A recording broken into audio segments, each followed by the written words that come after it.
Hey, everybody, and welcome to this week's Will You Give Me a Reading? My name is Jenna Matlin. Hello. And I am Hello. here with the wonderful Thomas of Hermit's Mirror. Hello. Hi. Thanks for having So, me. thank you for coming. Today we are February 23rd. We are going to talk about his wonderful new workbook, Awaken the Courts.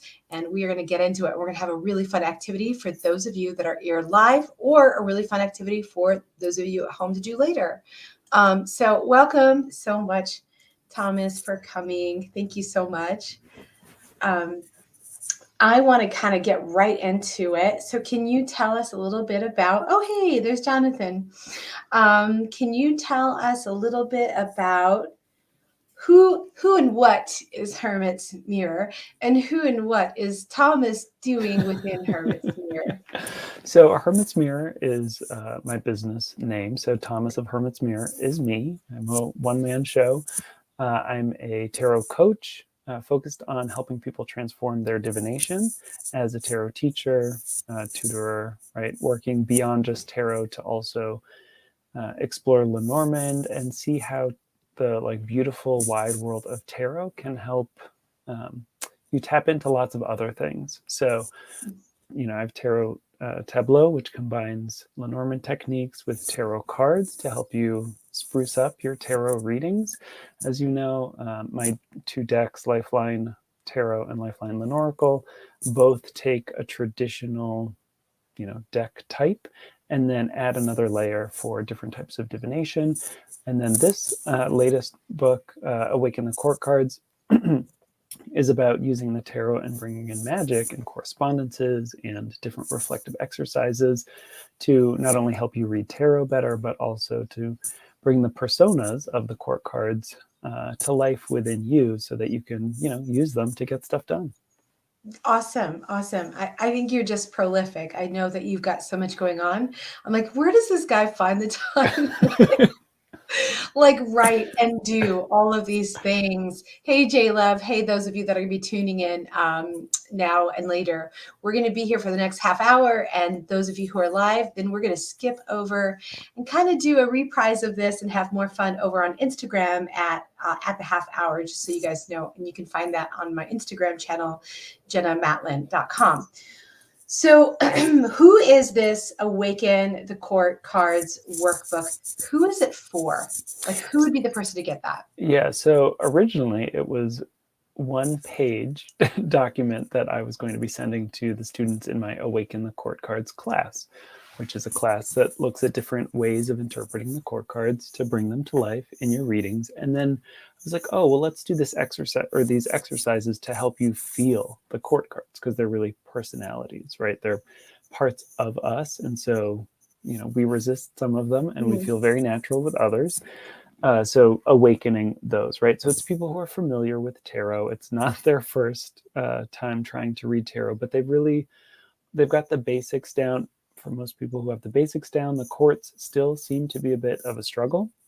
So it's to move beyond just sort of the keywords that you may memorize and know, but not really understand how to apply, to really get into like, okay, what does this energy feel like? Who are these people as people? How can I better understand the complexities and the nuances? Because I get the basics, but I need to move to the next level. So it's for the people who've been working with it at least a few months and feel like, okay, I know what I'm working with, but it's not clicking for some reason, or I just want to go further. Yeah, I want to go deeper for sure. So I had a question. What does this entail? But you did really a good job of already kind of talking about that. One of the things, there's a couple of things I really liked as I was going through the workbook. And those of you, you can get it on Amazon, or you can get it directly from Thomas. How can they best find you if they want to directly purchase it from you? So just hermitsmirror.com, all one word, and you will see a link to, or you'll see like a drop-down option for self-discovery, and that's where you'll find books and guides that I have. And so you can buy the PDF version through me. Otherwise, you can buy a paperback version. It's full color, nice and big, plenty of room to write from Amazon. Which one do you prefer? Do you have a preference for people to go, or just like whatever's easiest for I them? think it's whatever their preference is. So if you like actually writing physically, buy the hard copy, or not hard copy, but the paperback in from Amazon. It's obviously more expensive because it's printed and it's in color. The digital version is fully interactive as a PDF, so you are able to, keep notes in it, save it, all that good stuff. You can print it out if you want, but it's not going to look very pretty. So if you like working digitally and whatever, pick the option that you're actually going to use. So, Hmm. and be able to find again. Is the Amazon version, you said it's a hardcover? Is it Sorry, like a, no, hard copy. It's paperback. So I have it here, ooh, you have right? it, yeah. Oh, See. yeah, there we go. Oh, nice and big. I like that Yeah, size. so it's Yeah. like 8 by 10, I think. Hmm. Hmm. And so, the lines aren't super large, but they're also not super small. The font is not quite as large as if you were going to print off the PDF, which is like comically children's book large if you do that. But yeah, there's lots of good stuff in there, and the colors are just so pretty. So, and They then are really pretty. Yeah, yeah. It was very, very pretty workbook. Did you do all this yourself? Like, I did you do did. all the formatting and everything yourself? Yeah, I really like layout. So I know who to go to for my next self. Like, I'm gonna have to hire you, be my designer. happy to help. You're sweet. Yeah. So there were a couple of things I really struck me as very unique about your workbook. One of them was that you created 16 spreads, like from the perspective of 16 different court cards to help you either sink into their values, or maybe if you struggle with some of their challenges. I thought that was so, I was like, that is such an obvious like idea, but I hadn't seen it done before. I was like, that is so cool. Oh, thank And you. the other thing I really, really loved was like the correspondences that you did. I really kind of took that, in my head, I was like, wow, with the list of, let's say you're like, I just started a business. I really want to evoke that Queen of Wands, get that light shining. You could literally build the altar of Queen of Wands with the Yep. correspondences and really invoke her energy to either help you as a guide or to bring that part out in you. And I was like, that is so cool. I think we should totally like I don't know, maybe at some point we have time. Wouldn't it be fun to do like an Instagram thing where we like invite people to do like altars based off of the court cards and like Oh, share yeah. their pictures? Yeah, I had originally thought actually after creating this in the class that I would have like an awakening the court card sort of reading experience where we would go through that with someone. Um, I decided I didn't end up actually doing that, but you're welcome to using the book. And I may end up doing that, but there's sort of a lot going on already. I know. It's like maybe like in 2024, Yeah, we can right. stop down. Yeah. It's just such a beautiful, beautiful way of really inviting the court card as the personality type, but the court card of the archetype to come in and kind of help us energetically. I was like, that is just so incredible. Well, and it came from sort of how I first found witchcraft, magic, and tarot, really, which was through correspondences and things like Bill Cunningham's Encyclopedia of Plants and Herbs and all of that stuff, which those can be overwhelming, Yeah. right? And so the correspondences are just to get you started. If you have like T. Susan Chang's tarot correspondences or her, I don't know what the Tarot Deciphered, I think is her other one. Just like so many things that you could start, and a lot of them are overlapping. So I tried my best to like separate out and distinguish them, because when you get sort of just books of correspondences, it's sort of like, oh my gosh, this plant is associated with 27 different things. It's like, okay, let's pick just one court card and say like, this is where we're going to work. If it doesn't work for you, if that's not quite the right fit, or you have a different interpretation of that court card and you feel like something else is awakening, just make a note and change it in your book. I highly encourage that, because some of them are more intuitive, spontaneous choices, and some of them are more classical, well-documented choices. Mm-hmm. I think it's just, I loved that. It was like, that is so, so, so very cool. So I have a question for you. Mhm. Do you well, wait, first, before I get there, I did, Queen of Wands is my person, obviously. That's why I mentioned her so much, because she's a narcissist. Like, no, I'm just kidding. But like Queen of Wands, like I was looking at the correspondence, like you had sunflower, you had painting and robes and jewelry. I was like, oh my God, yes, yes, yes. Like I want to be this Queen of Wands. But I just loved that. And I just thought it was just so cool that just looking through the correspondences, it's really evoking a mental image so clearly about who this person is. But I have a question for you. Uh-huh. Are there any, may not anymore, but was there ever a court card that you felt like you really struggled to like get down for yourself? Yeah, it's so I made this sort of controversial choice of linking the Thoth and Rider-Waite sort of court titles in a way that not everyone does, right? People typically do them hierarchically. I did them elementally as I see them to be valuable and the signs that I see within the cards themselves. And so that, figuring out that distinction so that they would work for people who wanted to see, who wanted to be able to use them in like a different way, a different sort of elemental association, a different ranking and order, that they would feel comfortable with what I had chosen without having to make too many adjustments. Definitely they would want to make some. So for those who are not familiar in the Thoth system, the knights are fire and the princes are air. And in the Rider-Waite system, people often then translate that to the kings are fire because they're at the top of the hierarchy, and the knights are air because that's third in the elemental order.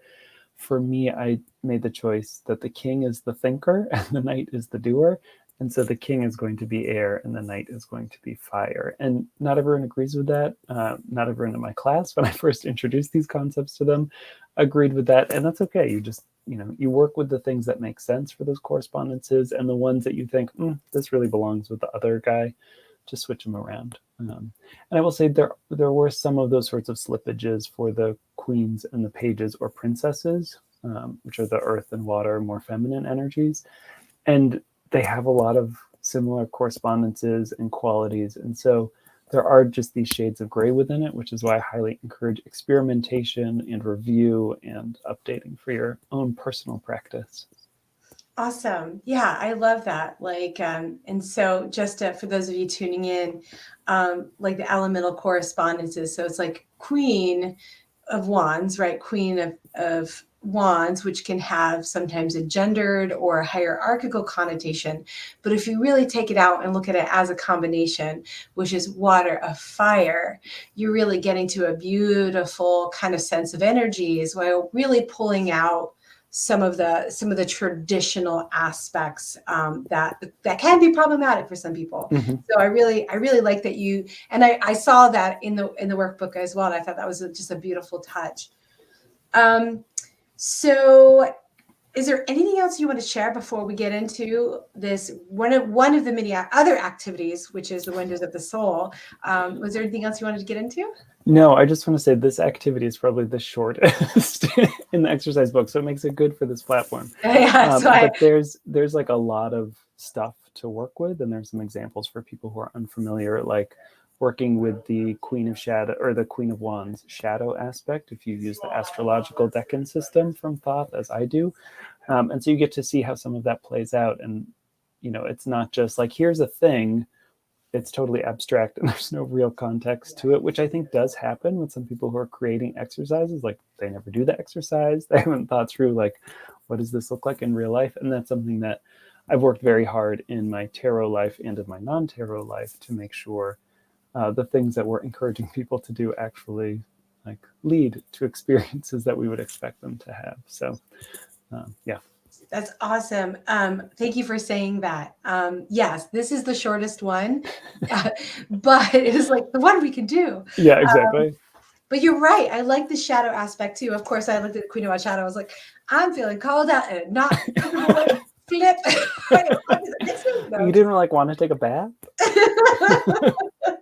But also, like, it's good that if someone is triggering you in your life and they definitely show up as a court card, it would be like, okay, what is happening in their shadow that might be triggering some stuff for me that I can also work through using the system.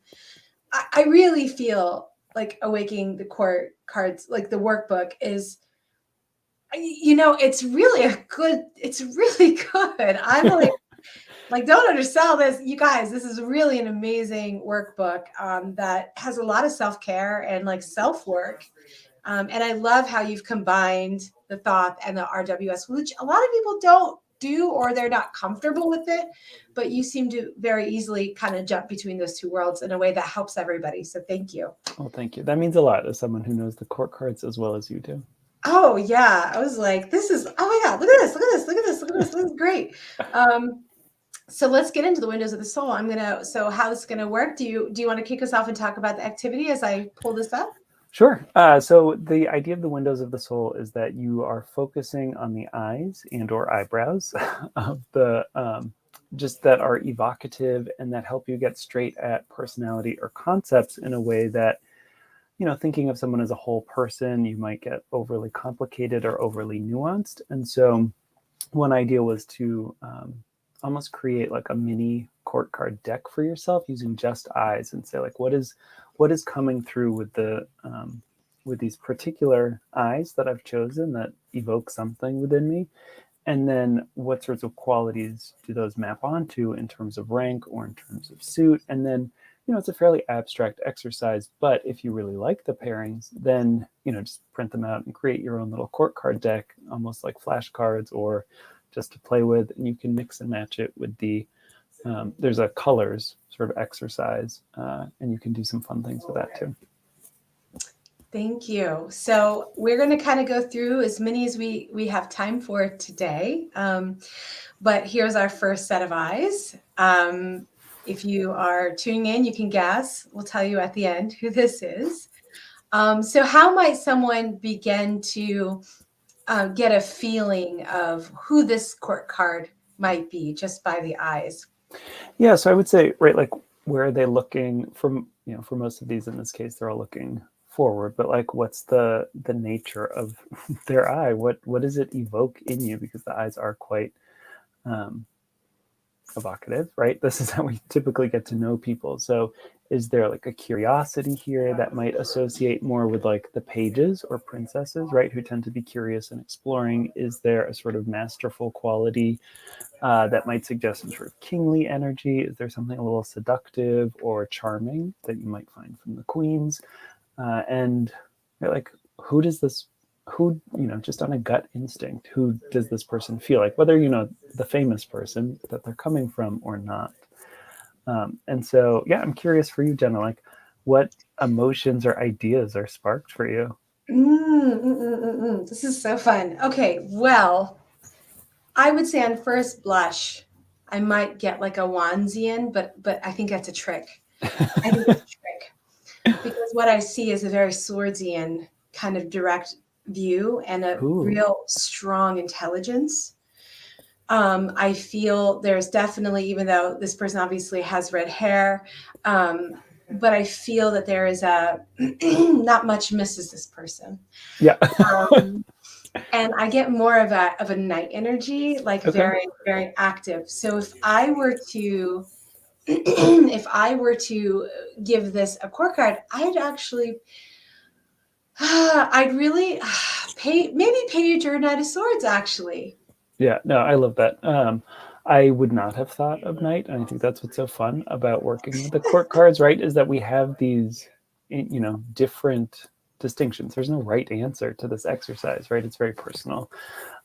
So for me, I don't know, there's sort of like a twinkle in the eye that suggests a little comedy, that sort of cleverness that you associate with swords. I totally buy. I will I will buy what you're selling there. But then I do think, there's a little bit of that page energy or princess energy, which princess is the Thoth title that goes with the fourth court card, like the page. It doesn't have to be female. Yeah, yeah, yeah. I was like, night, and I was like, oh, maybe Paige. Yeah. Yeah, that like cocked eyebrow feels very swords to me. Like they know what's going on, but they're not trying to seduce you with it. Exactly. That's hilarious. Yeah. Yes, I believe so too. So everyone, if you don't know, those of you who are tuning in and those who are coming in later, this is Emma Stone, y'all. Excuse me, Emma Stone. If you probably knew, like it's very, very easy combination. So let's go to number two. Um, it's interesting to me because this one is not looking directly. There is kind of Hmm. looking away, but the face is still kind of a little more dead on. Hmm. Like there's almost an affected uh, set when I Okay. look at her, like a more of a straight, but kind of cocking to the side look a little bit. Um, there's a warmth in the eyes that I Yeah, for see. sure. Um, I feel like, well, what do you think? So I'm getting like earthy energy from her, and I don't want to go with Page again, which is the Earth court card. So we'll say Pentacles or coins for her suit is what I'm feeling, and that may be partly informed by the brown brows and brown eyes, or dark, whatever. I'm not great with color sometimes, depending on the contrast. Right, and just that like richness of her eyelashes and things. It just feels very inviting and warm. And again, there's not like this sort of flirtatiousness that I would associate with wands, but wands and pentacles can sometimes one can slip into the other.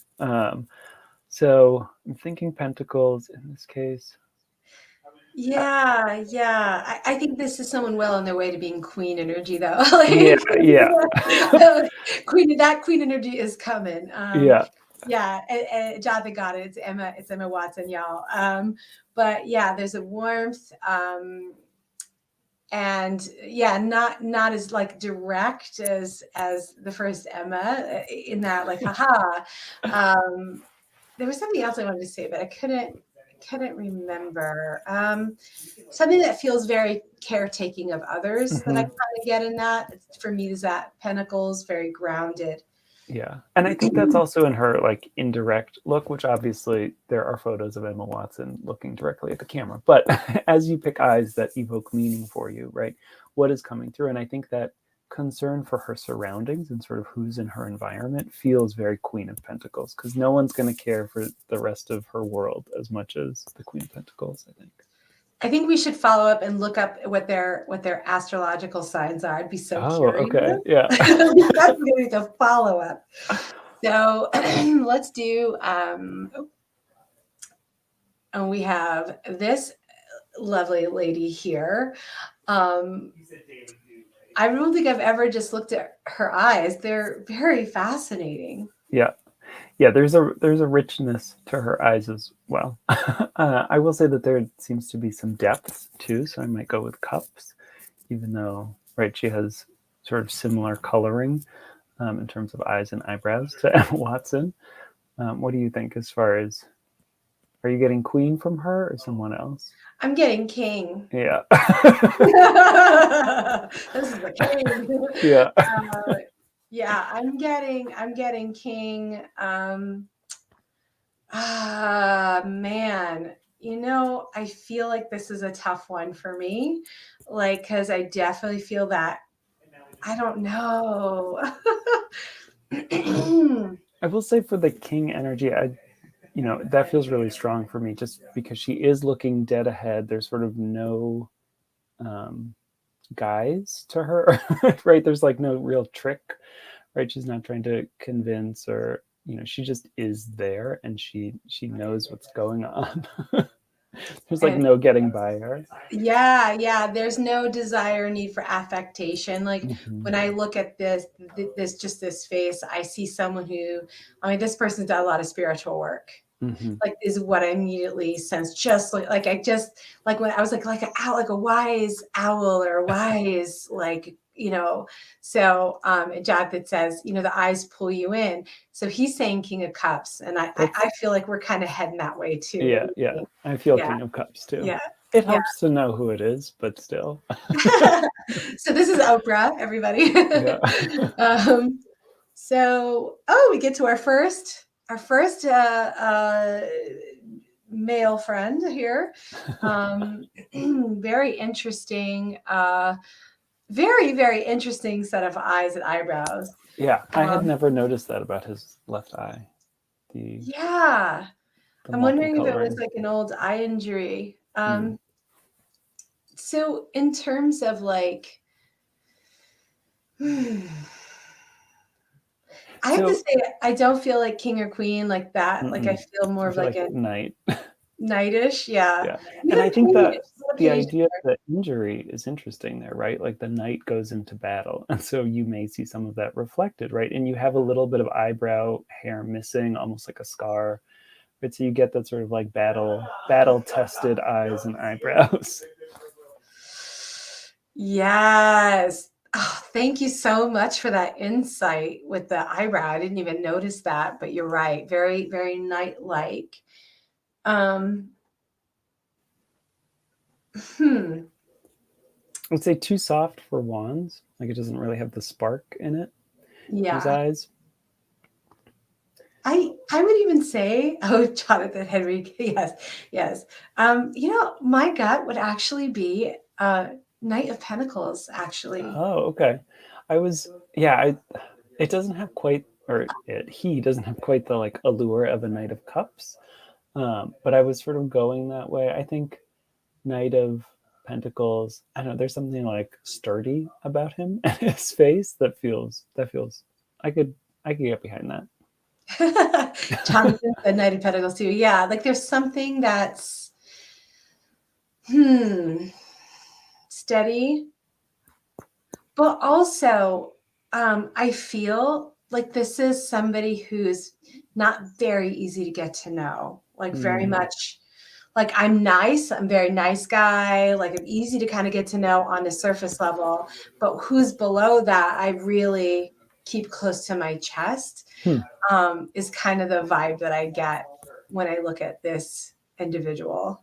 Um, Yeah, the like simplicity also reminds me of sort of Knight of Pentacles, right? Like just hardworking. There's no like foundation on his nose to cover up with like slight mole or whatever, right? That it's just he is who he is, and you mean he's those gorgeous. But adorable freckles on yeah, it that we no, all no, just I'd say exactly right. Like why would they cover that up? So, right, but that like his eyelashes are beautiful, but they're not like flying off of his face super long. There's not that like romantic. Well, he was sort of dreamy, but we'll go with Pentacles. Yeah, well, that is definitely like an archetype of a male, which is not like the Knight of Cups, which is so obvious, but this person is steady. You can rely on Mm-hmm. them. I mean, he played Superman, right? So Yeah, Superman did all this crazy stuff, but at heart, he's that country boy in yeah, Iowa. That's who he is, and that is Knight of and that Pentacles. is Knight of Pentacles.